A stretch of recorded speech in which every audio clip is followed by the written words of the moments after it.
20 avril 2021, bonjour Mbote Nabino, bonsoir, réseau dépend de Herbozo Nabiso partout dans le monde. Na cadre ya émission Nabino au Bolingaka mingi kindoki politique, toza toujours wana pona ko analyser actualité politique ya mboka na biso lelo oyo tozali elongo ko partager plateau na biso elongo na mwana mboka Ardi Masengene o azali bongo moko ya parti politique Alliance de chrétiens démocrates et progressistes azali pe lisusu président ya Luc de Jeune ya fédération Tiangu na itokosola mwa mingi na o etali développement ya Tiangu pe mingi ya RDC po problème à développement ezakara problème à sous-développement ezakara na Tiangu te ezakara na Kinshasa te mais République démocratique du Congo mobimba tozo connaître ba problème ya développement et de plus en plus tozo kitara na se tozo de plus en plus pauvre alors que tozali to vandi likola ba richesse to vandi likola mabele o etonda kita yamboto bande mission na ko signaler bino que gouvernement sama le konde selon information et pesama ki mokola lobby et kozana investir mokolo ya jeudi au fait premier ministre na gouvernement ne ba ko se présenter liboso ba parlementaire jeudi ba ko présenter à bango programme na liboso ba parlementaire ba ko discuter et puis ba ko so ba question si mana yango nde to koyeba soki gouvernement e kozala investir toté kasi selon ba information d'ici samedi autorisé dans le gouvernement oyo et après ya kokota na musala po biso no sozo zela que musala et banda kindoki politique na biso et bandi na présenté déjà invité nanga on a pesi Mbote mwana mboka Mbote ndeko Naomi bonne santé madame Nangolo ya nkolo na onyo tozomona na mboka na biso ça va aller to komi na moi étape mususu ya mboka na biso uta ba élection ozalaka pe candidat ba élection eleki tozui opposant na pouvoir des ans ndambu coalition esimbité toke na consultation union sacrée lelo tozui gouvernement union sacrée donc ozomona nyonso wana ozo analyser actualité politique ya mboka na biso lolenge nini bon na koloba boye merci d'abord na ndenge opesinga maloba na libaku ya ku solola lelo Nakoloba boye mboka na biso lelo tozali pratiquement à 60 ans après indépendance tozala nukoye ko la démocratie mais malgré ça moi ma mikakatonoza ebele bato tozo tiela mitema eza bango te o tozomona ko diriger mboka na biso seulement depuis ba élection o ngapena zaki candidat oyo tseni alobaki que naza élu te pandeko baza élu tozomona ndenge bazo sala misala na bango bien que na bisika nyonso na ngomba ya mboka na biso bato baza kolela mingi po to bandaki kozela ete alternance o na francisa lokola émulation politique et même ba changement majeur kasi depuis ba élection et salami kino lelo changement penza ya malamu ezate mais tozana elika ete bato bakoya kokamba mboka surtout na gouvernement lokola ebimi bakoluka basala moi effort po ete mboka ekende liboso mais il n'y a pas ça que l'attente de la population jusqu'à présent 2 ans après l'élection il y a un nouveau président signaux penza ya malamu ezate to bien que mboka ezana mikakatano ebele ezana ba défi ebele mais to senga to dinga kitomona président de la République actuelle ko s'engager na ba priorité oyo ko booster ba secteur mosus mais malheureusement maman Naomi na epsayo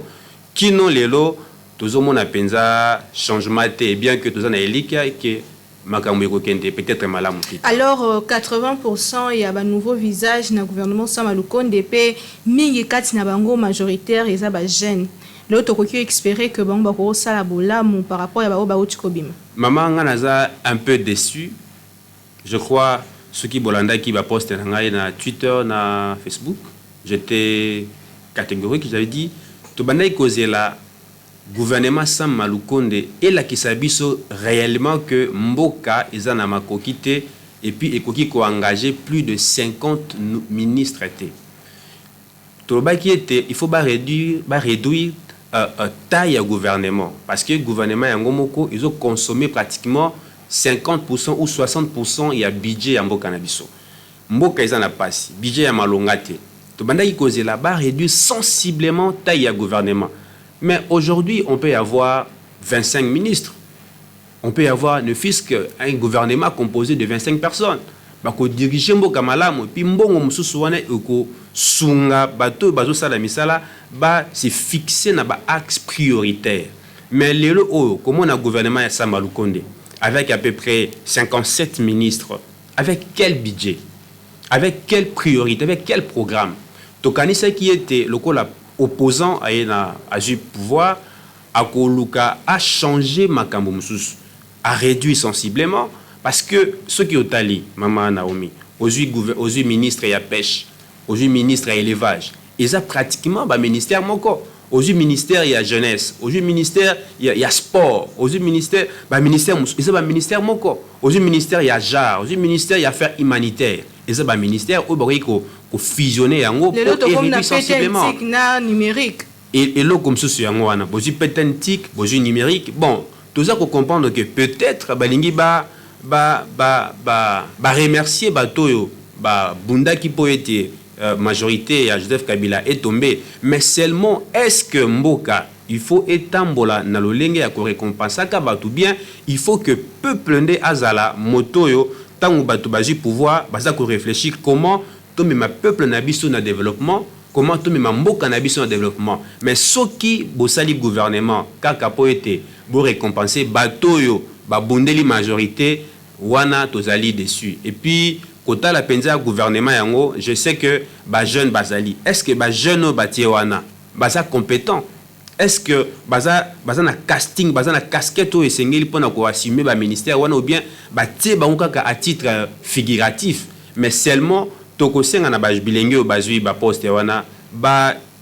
bossa na no ba famille politique na bango, babosa na pe ba province na bango po calamité to komona nous les ressortissants de topesi toujours féliciter tel. Un ministre n'est pas un ministre de son parti, il n'est pas un ministre, il y a village naïe, il y a province naïe, mais il est ministre d'une nation.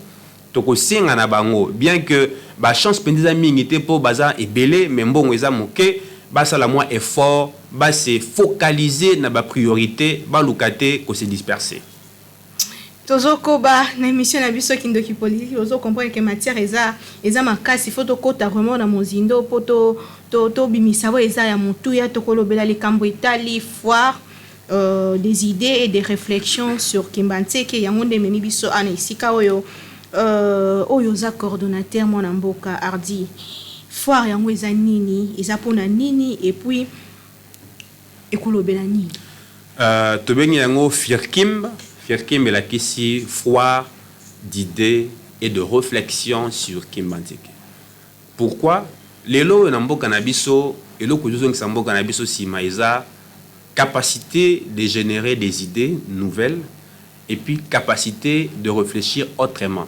Il y a un nombre de choses qui s'appellent mbo cannabiso sima. Pour nanine, ce qui est tali banzela au Belge atika depuis l'indépendance. Kino lelo ezaba même nzela yango Congolais le Kanaka. Soko tali po ya njili depuis Belge atonga yango. Kino lelo eza même pont yango Congolais le Kanaka. C'est-à-dire que depuis tozo indépendance na biso, kino lelo on a toza na carence ya ko générer ba nouvelles idées et puis toza na moi carence mususu ya ko réfléchir autrement, ko sala makambo ndenge mususu.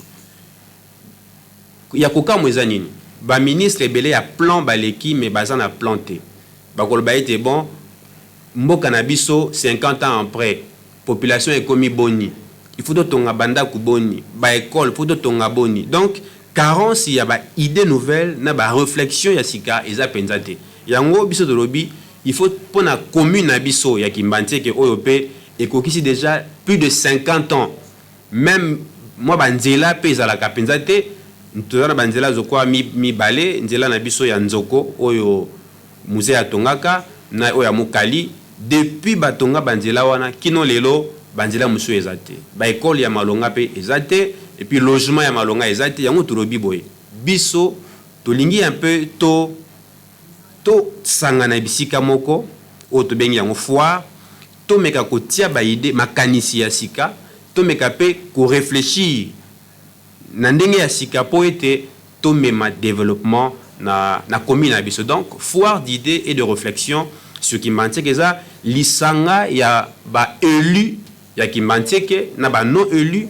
lisanga ya ba notable ya Kimbantieke, lisanga ya ba acteurs sociopolitiques et économiques ya Kimbantieke, ba ko se mettre autour d'une table pendant 3 jours pour na ko réfléchir, pour na ko générer ba idée ya sika pour na ko bongisa Kimbantieke kende liboso to kanisa toloba ndenge tokosala po ete insécurité elongwa na commune na biso, ndenge tokosala po ete kuluna elongwa na mboka na biso, ndenge tokosala po ete to encadrer bana na biso ya basi na ya mibali ya Kimbantieke, ndenge tokosala po ete to attirer ba investisseurs, parce que lelo commune ya Kimbantieke eza commune oyo eza abandonné, oyo ba investisseurs bayaka penza te. Le peu tout le monde eza quelques chinois, nous me voyez que chinois eza penza investisseur, c'est quelqu'un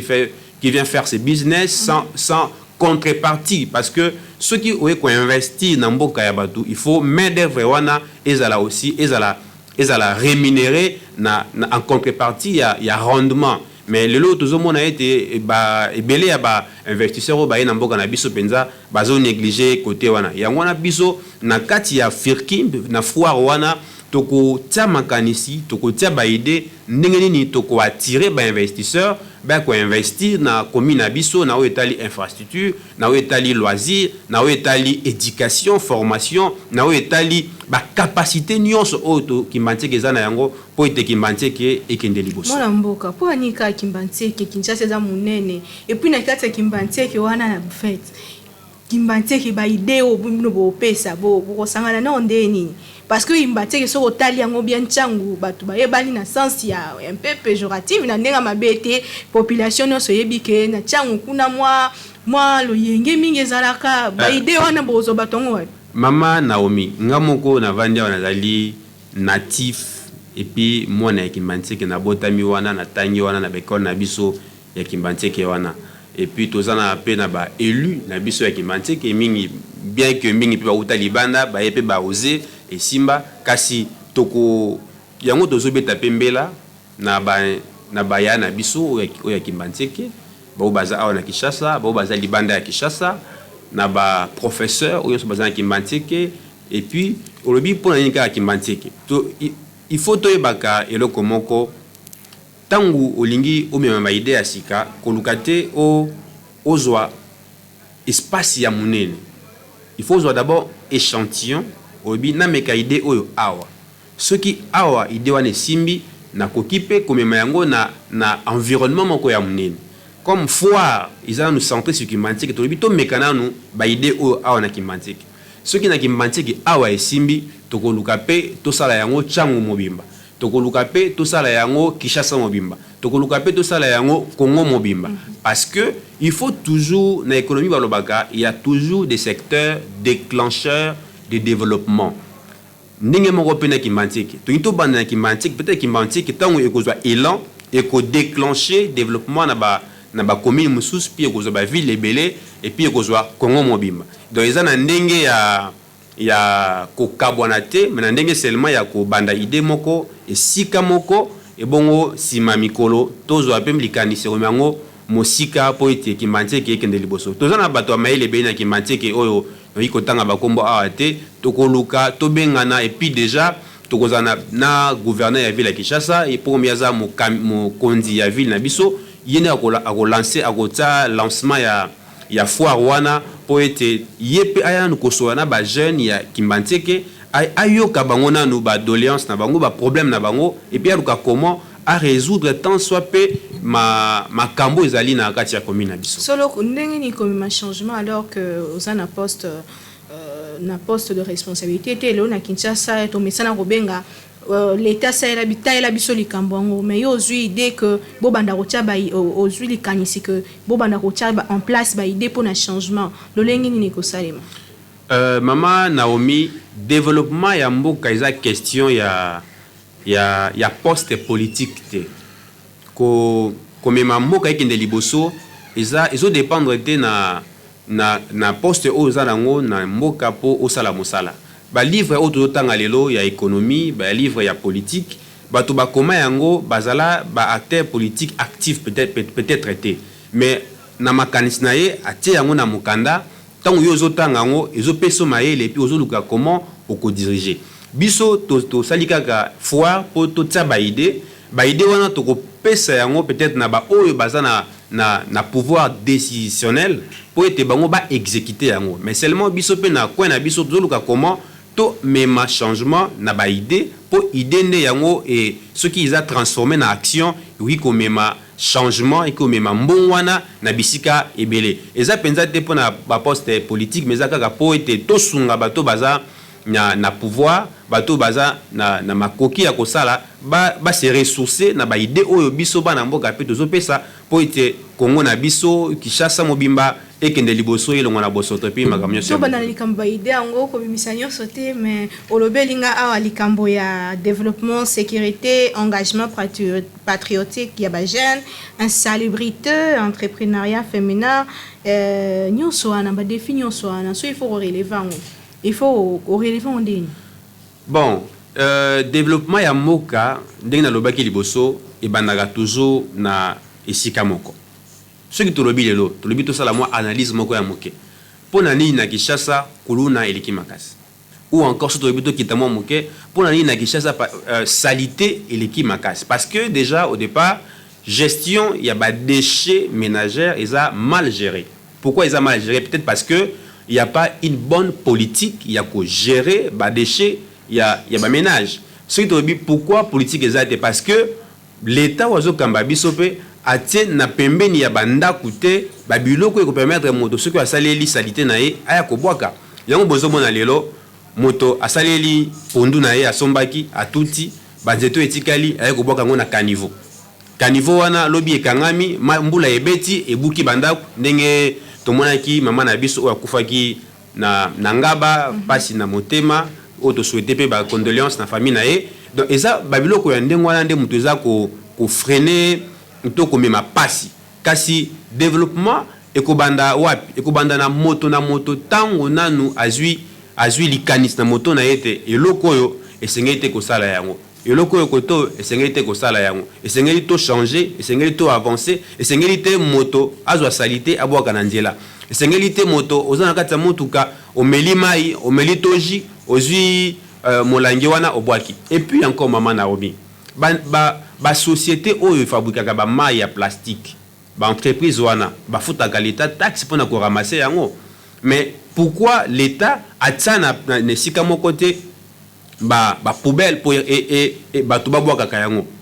yango wana biso na foi to kobeta mwambela pour na ko attirer matoi ya batoyo esika mbongo wana ekomaka po ete basunga population batiela ye babiloko oyo kobwaka et puis encore pour na kaka na développement toko tsa makanisi potolo ba sachet oyo lelo eto ina nzela ba plastique na bamboka mosusu batu bazozwela ngombongo baza ko transformer yango gestion ya ba déchets plastique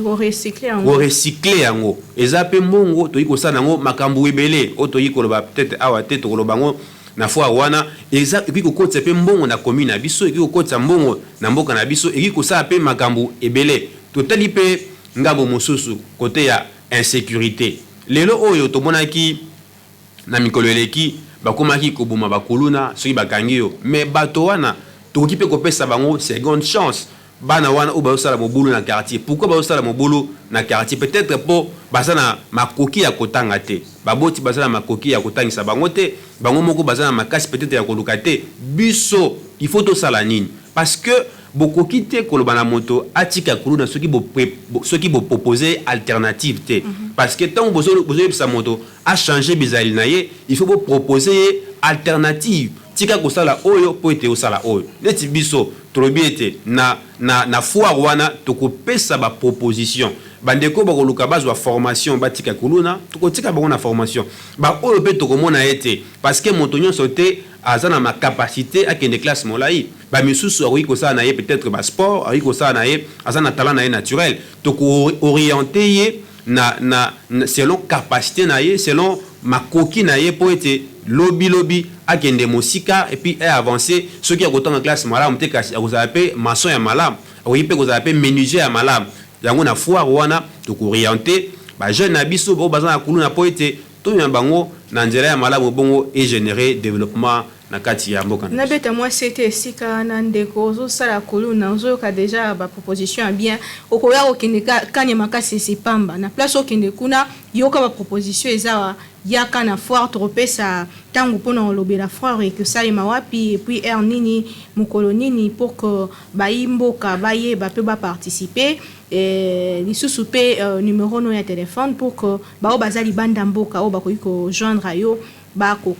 participer. Bon, foire les alliés na mois de juillet, du 23 au 26. Tous en a site misat o déjà de côté qui mikanda tous là-bas répondre biso et cause na grande salle ya paroisse ya Mama Bosawa où ils en a na Veninzoko et cause la peine na terrain ya monene o ya école Saint-Hilaire où ils appellent na katikati ya Kimanteke et puis cause la sous na salle le français où ils allaient na route Mokali une grande salle ya spectacle au peut de côté mikanda tous là-bas répondre biso na mois de juillet le 23 le 24 le 24 le 25 le 26 il y a mois de juillet il y a un autre aussi na ba ene na biso ba o baza libanda ya mboka ozali natif ya Kimbanteke topé o pona Kimbanteke comme commune yo ya résidence to sengi na bino bo soutenir foire oyo na lolenge nyonso na prière na makoki na conseil et puis to sengi na ba oyo pe msusu ba kolinga baza lokola ba partenaire na biso ba aider biso ba sunga biso po to sala eko ya malamu po foire OP ekende liboso to senga bango pe ba contacter biso to zali na page na biso Facebook ba komi Firkim Kimbanteke donc bo komeli biso bo kozwa biso et puis wana bo komona ba numéro nyonso eza wana mais pona ko benga biso to ko pesa biso pe makanisi na yo benga biso na plus 243 97 049 19 35 plus 243 97 049 19 35 donc partout ici ka ozali olingi osunga Firkim foire d'idées et de réflexion sur Kimbanteke et kende liboso to sengi na yo o benga biso contacter biso to kozala wana na ba bourgmestre na biso et puis na mon continent à la police il y a Tchangu donc to kanisa ki yepe aya ko partager na ba jeune makanisi comment population ekoki ko travailler na la police pour être ba dérive policière et za la société ba dérapage za la société pour être maman Naomi nena biselo ko moko biso ko kena mboka lokola Rwanda na Rwanda population nyonso rwandais aza lokola agent ya renseignement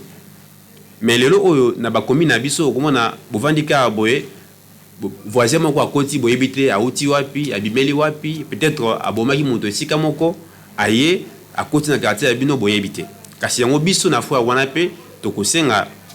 na bakambi na biso ya police bakoya po ete totia mwa maide pour que population na la police na ba service nyonso ya sécurité ba travailler ensemble po ete tolongola kuluna tolongola mwa écart wana ezalaka entre la police na population moi crainte wana sur autant bwana butu au moni policier au lieu au sepela au kimi auto bangi to yango wana papa na biso o tulingaka mingi na changu kuna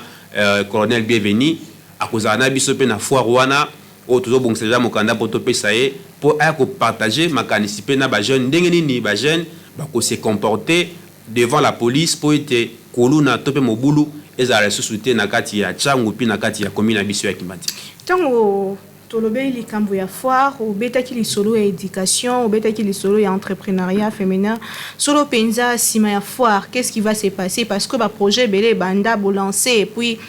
sans suite sima ya foire wana ba idée ko bima na kati ya foire ba conclusion borozwa qu'est-ce qui va se passer après na sima ya foire wana ngamoko na sima ya kozala un acteur politique to kozala pe moto nazo ko évoluer na secteur ya ba intermédiaire financier nazanga moko pe entrepreneur j'ai une boulangerie où ils a payé pour na commune ya Kimbanteke na mona kiongo félicitations pour ça merci maman Naomi na sima ya foire wana toko identifier ba ndeko basi to ba ndeko mibali oyo baza na ba idée to pe ba o baza na ba idée te donc ça à deux niveaux ba o baza na ba idée ya ko entreprendre toko pesa bango quelques pistes et puis na ba ndeko ba accompagner biso toko identifier na mutu idée na ye appui financier ekozana hauteur nini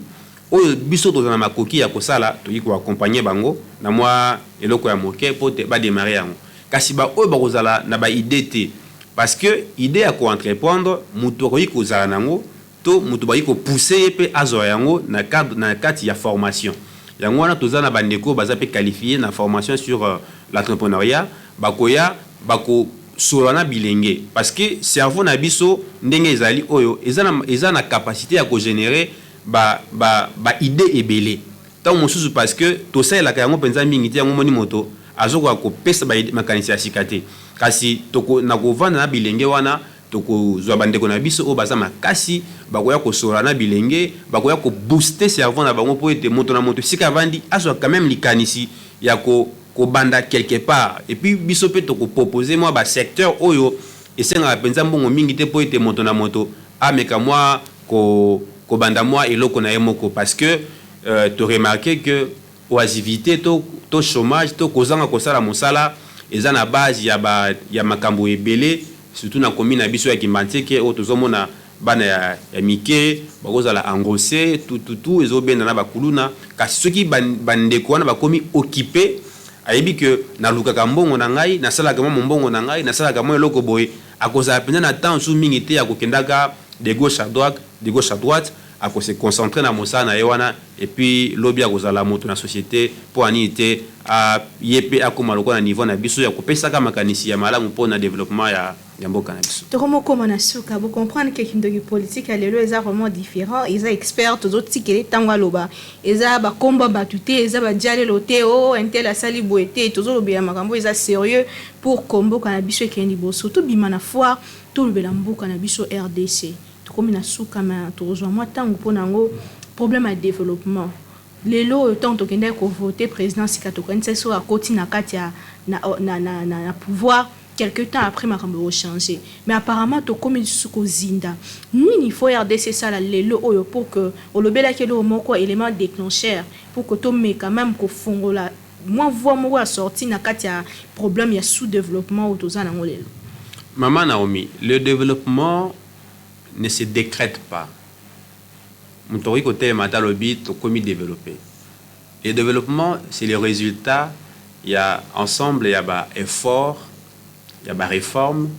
il y a ba décision puis il y a ba volonté, il y a ba to baza ko kambamboka et puis volonté wana ba kotisa wana population par la confiance dans la gestion il y a la chose publique. To biso nyonso to yaki na eliki a été to monaki kabila lokola ndoki yende moto azo kuboma mboka to biete bon kabila longwa bongo tozwa moto mosusu bongo ezaka be bongo na politique na politique so tali na bamboka ya bapaya moto moko te a yaka et puis asali makambo nyonso to yebaki ete soki fachi aye na pouvoir comme il mtaki élu to banaye kozala ete amema moi touche ya sika ngai eloko penza naza ko mona pasi pa ya président ya sika c'est que aluki alingi asala nyonso mbala moko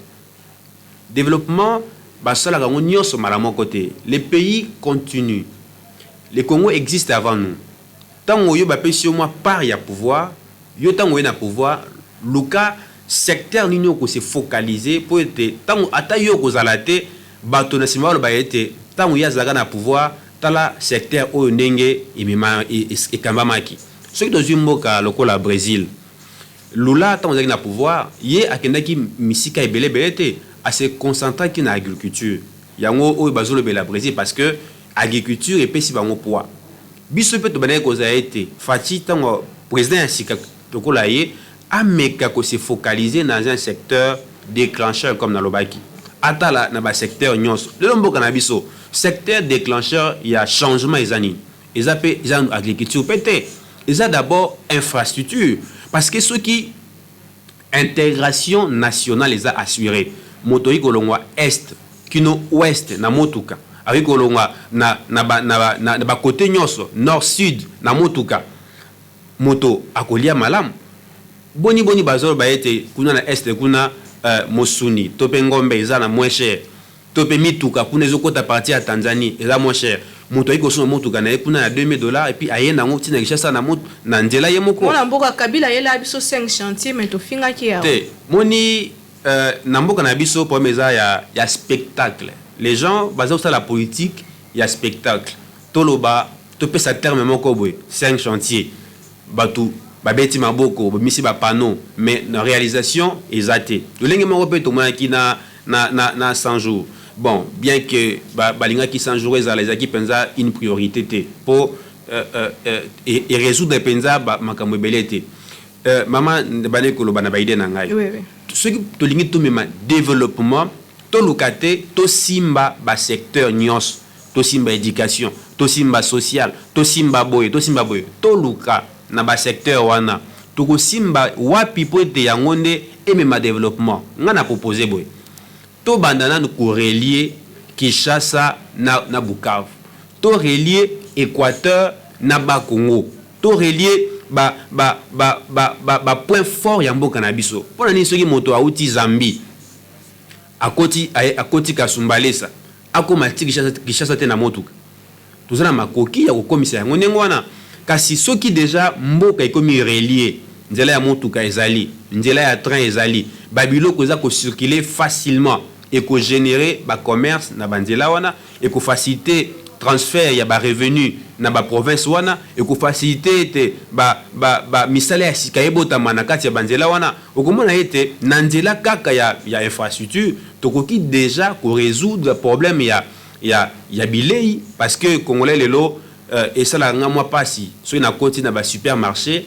tozo ebate nini tozolia au koti na rayon ya mai au moni niveau ya ba kombo ya mai etandami ozo ebate mai nini ya solo mai nini ya lokuta au koti na rayon ya ba jus de fruits ozo ebate ba jus nini eza naturel na ba jus eza généré na ba produits synthétiques chimiques tozo ebate au koti na nzela ya miliki ozo ebate miliki nini eza penza bio euti na ngombe to ba miliki basali na ba cœur ya ba nzete parce que lelo oyo ba science là ça biso que même miliki ba ko ça on a ba écorce ya ba nzete congolais lelo azo consommer n'importe quoi mais ceux qui déjà il y a une bonne intégration nationale to ko lia ba biloko na biso ya mboka kala to banda pe ko bela belate parce que à chaque saison il y a manga bazolia manga kitoko saison ya paipai bazolia lelo oyo congolais a préféré aliaka ka babiloko oyo za importé par excusez-moi je ne suis pas xénophobe ba chinois ba indien et consorts oyo eza cancer en retardement lelo oyo pona ko sa publicité ya ba biloko mosusu te ba jus oyo ezoteka na Kinshasa awa moi je nazana ba camarade baza ba médecin oyo ba décourager ngai na bana nyonso ba mela yango te parce que abi on les a ba poison retardé oyo totia na njoto na biso pour plus tard 50 ans 20 ans après toko développer ba maladie belé ba cancer ba sucre ba tension parce que tozo mela ba biloko oyo eza penza malamu eza beaucoup plus composé na ba déchets na ba toxique na ba biloko moko chimique oyo ba bazote la biso parce que l'état azo sala penza suivi ya malamu te azo landela yango te yango to senga ce qui était intégration ezali congolais akolia biloko na naturel et puis échange wana ya biloko na kati ya intérieur et ko faciliter na ba petits commerçants au baza mikelelo ba émerger ba somba ba matériel o ko faciliter bango ba transformer ba jus à partir ba fruits na biso naturel o pour la ba Congo o pour la Équateur o pour la bisika ebele parce que seulement nzela ezate intégration nationale eza assurée ba matériel oyo photo somba na moins cher ezate parce que nzela ezate nyonso eza et pendant ce temps biso tozo importer nyonso na poisson alors que tozo na ba fleuve na biso tozo importer nyonso yango tozo lo baete ceux qui moto azana capacité ya ko réfléchir autrement te moyen pe amona esika mabe ezalité est-ce que le congolais aza moto oyo a somba mbisi a importer mbisi ce qui est encore plus pur c'est que congolais a commis un niveau ya ko importer na masangu alors que maïs eza na Kasai alors que na ba Congo ba baza ko produit ba biloko wana parce que seulement les gens ne veulent pas réfléchir autrement et ce qui est aussi dommage moto alingi sokazi pouvoir atika la kaka na oyo ya kuti ayebika que mbongo ekotelaka awa mais azana capacité à réfléchir comment je peux faire pour être mbongo ekotaka na gauche na créer ligne mususu pour être mbongo ekota parce que lorsqu'on est ministre lorsqu'on est administrateur, lorsqu'on est à la tête d'une institution étatique, on est d'abord un manager. Un bon manager, c'est capitaliser la force que tu as, de ressources humaines que vous avez, et vous avez des ressources humaines, la capacité de créer des revenus, de créer des ressources. Dans le cas là, bourgmestre, il y a des communes à Bissau. Aibika ke mbongo ya commune ekotaka na ba wenzi wana bazwaka mais aibite ke akokipe ko réfléchir autrement pour être ba commune wana o bango bazo négliger ekotsa pe mbongo ebele mama na omina personnalité moi likanisi moke soko ke na commune ya Njili ozi commune ya Kimanteke ozi commune ya Masina okomona ete ba mituka ebele eutaka bandundu eyena batu ba ekoteka biloko batu wana bazolala kala na kati ya mituka batu wana bazosala ba besoin na bango kaka na nzela wana bazola pe libanda na ba interprète na biloko ebele na lobaka ngo mokolo moko na proposer boy na lobi ba bourgmestre ya ba commune wana bakoki ko réfléchir boye na pesa bango likanisi ko identifier d'abord ba kolomi tuka o elongaka Kinshasa ikendaka bandundu elongaka Kinshasa ikendaka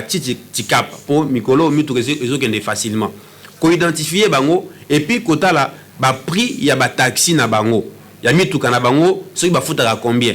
après wana ko identifier pe ba acteurs au bazar na secteur ya hôtellerie ya tous les 4 communes wana commune ya Masina commune ya Njili na commune ya Kimbanteke na commune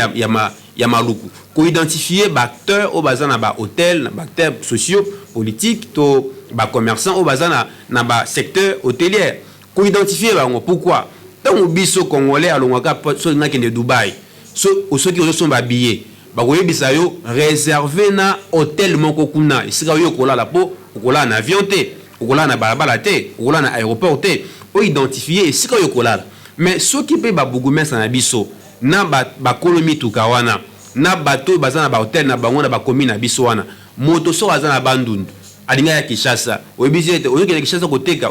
ok osombi bien na yo mais est-ce que oponi pe esika ya kolala parce que ba accident ebele zo sa mezani moto auti bandundu alai na balabala ayebi na Kinshasa te moto ko ya wana frein sili et tout y akufi mais soki basombaka bien na bango ya motuka kolonga bandundu ti Kinshasa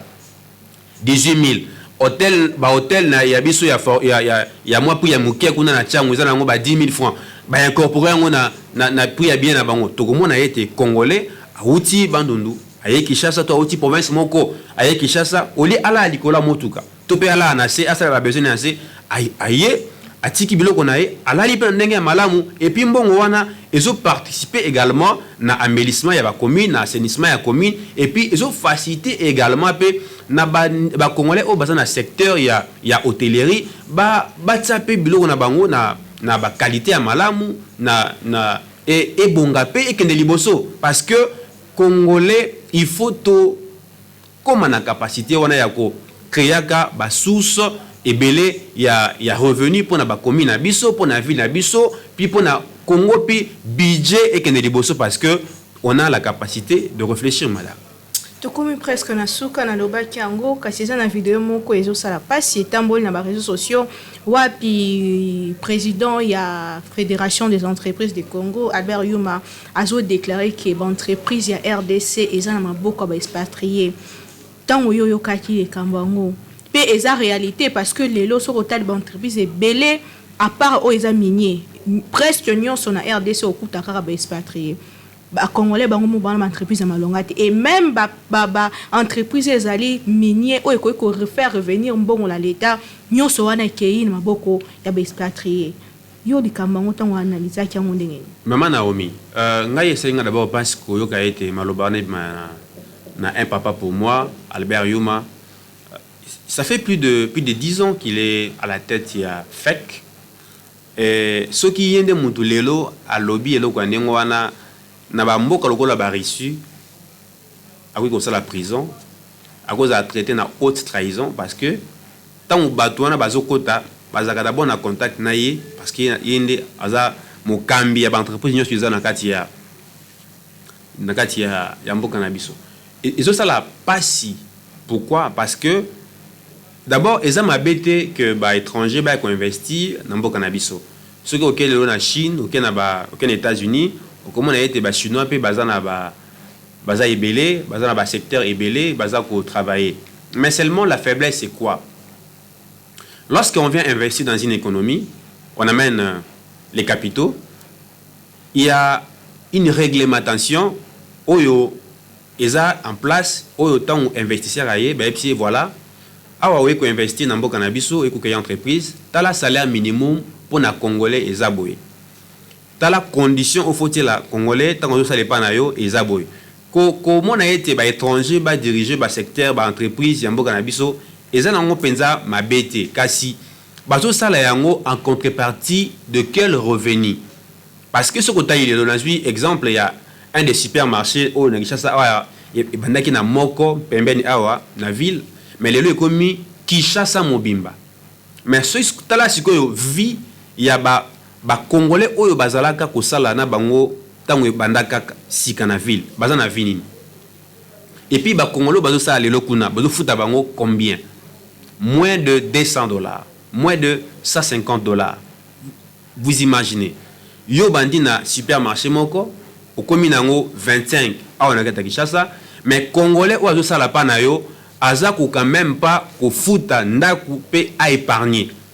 Mais yo oza ko multiplier ba supermarché oza ko sala ba bénéfice ba recette okomi na ba milliards. Faiblesse il y a l'état yango. Et puis encore le danger dans tout ça c'est quoi? Lorsque les autochtones ba congolais basa na capacité ya ko gérer économie na bangote, un bon matin tokola mukaboy ba étranger wana bakangi biloko na bango et puis le pays sera en faillite. Le pays sera en faillite. Ce qui doit n'importe lokola Nigeria, le président Obasanjo tant que pouvoir alobi na posa na créer ba milliardaire nigérien. Le oyo so ke na Nigeria ba o ba simbi économie ya Nigeria eza beaucoup plus ba nigérien bango moko. Mais malheureusement, awa na mboka na biso, moi faiblesse wana ezali et puis na ebete ezali faiblesse ya régime passé oyo to cédé grande partie ya mboka na biso na ba étranger et puis lelo oyo économie ya mboka na biso eza manipulé par ba étranger oyo bango moko bazo créer ba spéculation, baza ko créer bazo déterminer lelo une donnée macroéconomique aussi importante comme les taux d'échange. Il faut banque centrale à gérer yango mais déjà lelo géré manipulé par les étrangers parce que bangonde mutu baza na devise ebele bangonde baza jouer na spéculation et puis baza ko déterminer baza ko diriger économie na biso moyen congolais à se sentir à l'aise azate lelo congolais maman na omi moyebi à perdre pouvoir d'achat ya mboka na parce que dollar on ne sait même pas parler parce que bateau ba diriger mboka na biso baza ko kanisate dans 20 ans congolais kozala boni dans 50 ans type nini ya congolais to nito sala bozi ba entreprise bo pesi ba étranger mais malheureusement monsieur Albert Yu matang lobi yango a pesi solution té parce que yé azawana yé a diriger fek banda bambule belé kino lelo azawana yende il faut ayebisa biso lisusu to yiko sala boni po été to récupérer oyo congolais asali mais une façon de récupérer l'État il faut à soutenir puis à protéger l'entrepreneuriat local, industrie locale, il faut la protéger. Le financement, il y a entrepreneurs congolais, jeune et belé congolais ou baza ko entreprendre, alléger bango na makambu et belé et puis créer une banque de développement local et permettre de financer micro commerçants, jeunes commerçants, micro-entrepreneurs et puis multiplier ressources na bango, multiplier produits na bango et permettre bango à la compétitif sur les marchés alors que toza lelo dominé par les étrangers ou baza ko sala biso malamu. Na ba solution so pesi kasi pona pour résumer nyo sotolobi ceux qui sont na conseil moko ko pesa gouvernement ya sika gouvernement sama Lukonde ezo kota na masolo ti e mabiso 2023 conseil no to lubano ezani. Eloko na koloba na bandeko ministre oyo baza na gouvernement sama Lukonde bayeba ete baza na bana na bandako baza ba parents bayeba ete dans 50 ans peut-être bango bakozala te bana bango bakoya bakokuta mboka na niveau nini parce que espoir ya population lelo ezana maboko na bango ba ete tokobeta lisolo ya mboka na biso to ba na biso bakobeta lisolo ya mboka o kasi lisolo na bango bakobeta yango na ndenge nini. Par là na loba seulement que tangu ba pesi yo ministère sala po ete ministère wana ekende liboso sala ete po ete l'état azwa makoki ya kosala a subvenir na ba besoin ya population sala po ete lobby ya ministère wana ba papa o baza wana okuti baza wana ya mikolo oyo banda kosala depuis kala baloba ete te mwana ayaki asali mosala malamu. Par là je vais dire quoi? Bozali 57, c'est d'abord énorme, c'est d'abord beaucoup. Bino moko pe bomekana ko réduire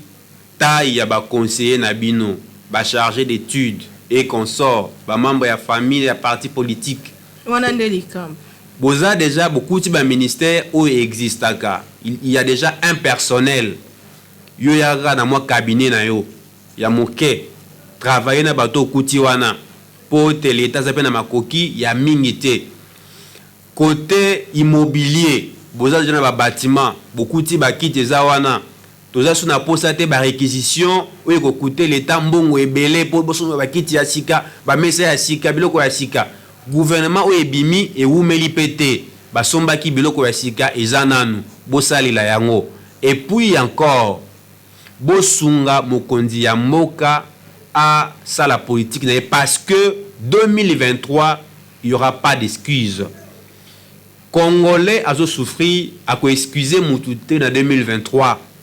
ou ya ko sala malamu te biso o tozonyo ko na bambouteillage na ba biloko ya mabe to ko sanctionner na sengi na bandeko na biso o baza bilenge na kati ya gouvernement boza ba bilenge ya liboso te Lumumba pesa ka elenge lokola bino tozobeta lisolo na ye na ndenge ya malamu lelo bino pe bosala effort lisolo na bino ebeta na ndenge ya malamu na ndenge ya mabete 50 ans 20 ans après, sinon vos enfants auront honte de porter vos noms, sinon vos familles ekozana soni ya kotanga bakombo na bino. Mais topesi bino chance bosala mosala malamu bosunga population parce que c'est la population qui souffre. Botala kaya ba médecin kaya ba enseignant botali kaya ba soda o bazo souffrir énormément bo kipena na poste na binote bo matisa pe ba salaire na binote bozoka déjà mbongo ebele bo kipena no pe population bazo souffrir nzambe akopambola pe bino. Boneza ki maloba oyo epesi conseil na gouvernement Sama Lukonde ezokota bientôt na musala tozozela musala tozozela vraiment musala pour que mboka na biso ekende liboso. En tout cas émission lelo ezalaki kitoko même babiloko kitoko ne baloba na français les bonnes choses ne dire pas alors to komi presque na suka to komi vraiment na suka to kutani na foire des idées de réflexion sur Kimbanse qui ko sali managier so yo moni est compliqué yo benganga ka na numéro est affiché juste ne ba de na écran na ponga pe na ozala ngala linga bato ba pesa mayele na linga ba idée asika pour que to développer to lembi ko esika moko to umeli mingi na kati ya na esika moko et puis to komika o intenda sala ki intenda te biso pe to salelo moko pour to changer yango to kutani ba ya sima pour na édition mosusu émission mosusu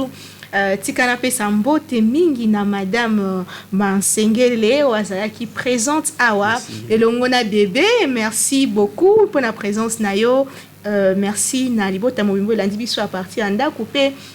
Merci na bafani nyos ya Kindoki politique boza partout dans le monde ya komela biso ya kobenga biso pour na kopesa makanisi na bino bo continuer ko s'abonner massivement na KNB News et bolanda biso na ba chaîne na biso local toza toujours wana pour noncer la bino mosato kutani lobby